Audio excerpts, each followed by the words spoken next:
This video is a follow-up to the healthy baked sugar-free puff puff video I posted a little while ago. The feedback on that one was pretty amazing, but I did get a request for a lower carb version of the puff puffs, and this is it. So this version is made out of almond flour, sweetened with monk fruit sweetener, and has some psyllium husk and egg whites to act as the binder. So I hope you enjoyed this tutorial. If you do, make sure to hit the subscribe button so you get notified every time I release a new video. Alright, let's get started.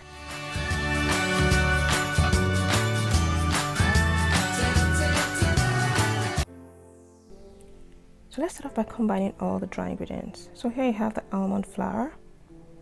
Next you want to add the monk fruit sweetener. Next the psyllium husk.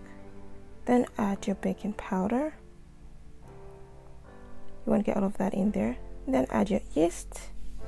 Next it's time to add the nutmeg and then the salt. Whisk thoroughly until all of your dry ingredients are completely incorporated. You don't want any pockets of dry ingredients anywhere. Then put that aside. Next, get your wet ingredients, that's your egg white. Add in your warm water.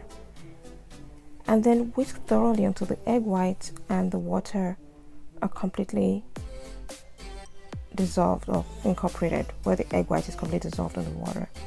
Now pour that mixture into your almond flour mix. So get all of that in there. And then you want to stir that completely.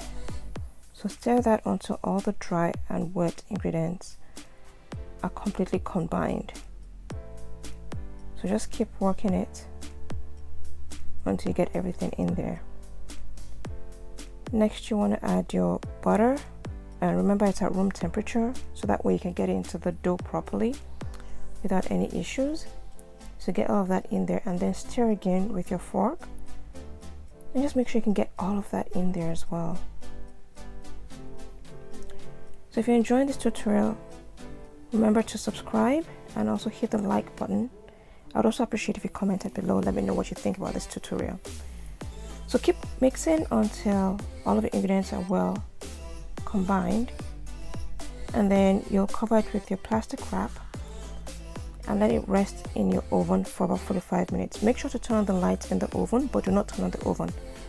The heat in the oven will help your dough rest and get it ready for baking in your cake pop maker. So now it's time to bake. So scoop out a tablespoonful of the dough into the palm of your hands, and then roll it into a ball and set it into the cavity in the cake pop maker.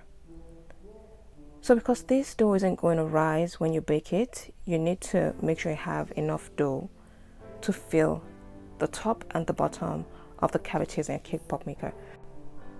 This is quite different from the healthy puff puff that is made with all-purpose wheat flour. Because that dough rises, I usually only put in about half a tablespoon. If you haven't seen that video yet and you're interested, make sure to head over and go take a look at it. I'm sure you'll enjoy that recipe as well.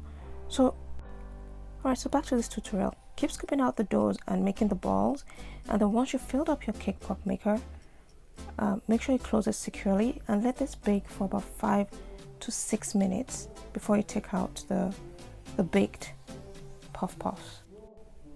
Once they're completely baked, take them out of the cake pop maker and put them on a rack to cool for a few minutes before enjoying them. You'll notice at the back I have some puff puffs that have overflown because I put a little too much dough in the cavity. I'll show you a little secret for how I get this cleaned up right towards the end of this video, so make sure you stick around so I can show you how I do that.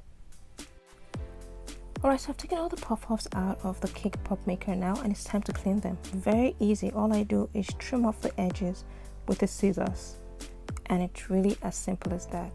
So especially if you're having guests over, or you're giving this to friends or as a gift, you want to make sure that this is looking nice and presentable. So just trim off the edges with the scissors and it'll look good. But if it's just you, hey, feel free, go ahead and just munch on it and enjoy it. So that's the end of today's tutorial. I hope you enjoyed it. I hope you actually enjoyed this treat. It's really delicious.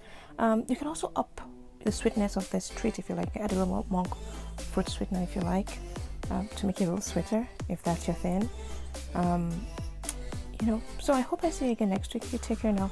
Make sure to hit the subscribe button, hit the like button as well, hit the notification bell, and make sure you share this with your friends and family. Take care and enjoy the rest of your week. Bye.